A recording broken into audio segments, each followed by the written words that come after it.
புதுக்கோட்டை மாவட்டம் வேங்கியவயலில் உயிரிழந்த மூதாட்டின் இறுதிச் சடங்கு நிகழ்வுக்கு உறவினர்களை போலீசார் அனுமதிக்காததால் அவரது சடலத்துடன் சேர்ந்து பொதுமக்கள் தற்போது போராட்டத்தில் ஈடுபட்டு வருகிறார்கள். அண்மை தகவலாக பார்த்துக் கொண்டிருக்கிறோம்.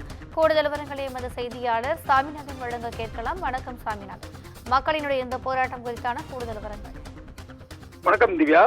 புதுக்கோட்டை மாவட்டம் வேங்கவேலில் பட்டியலின மக்கள் வசிக்கக்கூடிய பகுதியில் உள்ள மேல்நிலை நீர்த்தேக்க தொட்டியில் மனித மலம் கலக்கப்பட்ட விவகாரம் பெரும் சர்ச்சையை கிளப்பியது. இந்த வழக்கு விசாரணையானது கிட்டத்தட்ட 2 வருடங்களாக நடைபெற்று வந்த நிலையில் கடந்த 20ஆம் தேதி வேங்கவேலைச் சேர்ந்த ஆயுதப்படை காவலர் முரளிராஜா, சுதர்சன் மற்றும் முத்துகிருஷ்ணன் ஆகியோர் மீது குற்றச்சாட்டு வைத்து தமிழக அரசு நீதிமன்றத்தில் குற்றப்பத்திரிகை தாக்கல் செய்தது. இந்நிலையில் இந்த வழக்கில் பட்டியலின சமூகத்தைச் சேர்ந்த 3 பேர் மீது தமிழக அரசு குற்றச்சாட்டு வைத்துள்ளது.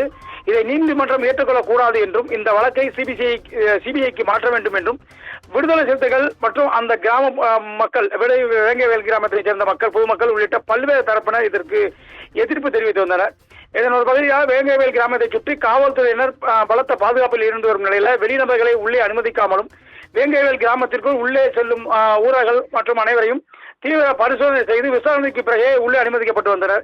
இது ஒரு புறம் இருக்க வேங்கவேல் கிராமத்தைச் சேர்ந்த பொதுமக்கள் இந்த வழக்கை சிபிஐக்கு மாற்ற வேண்டும் என்றும் நீதிமன்றத்தில் மனு தாக்கல் செய்துள்ளனர். இதெல்லாம் ஒரு புறம் இருக்க, இன்று அந்த சம்பந்தப்பட்ட குற்றம் சாட்டப்பட்ட முரளிராஜா என்பவரின் பாட்டி வேங்கவேல் கிராம கற்பாயி என்ற மூதாட்டி இறந்துவிட்டார்.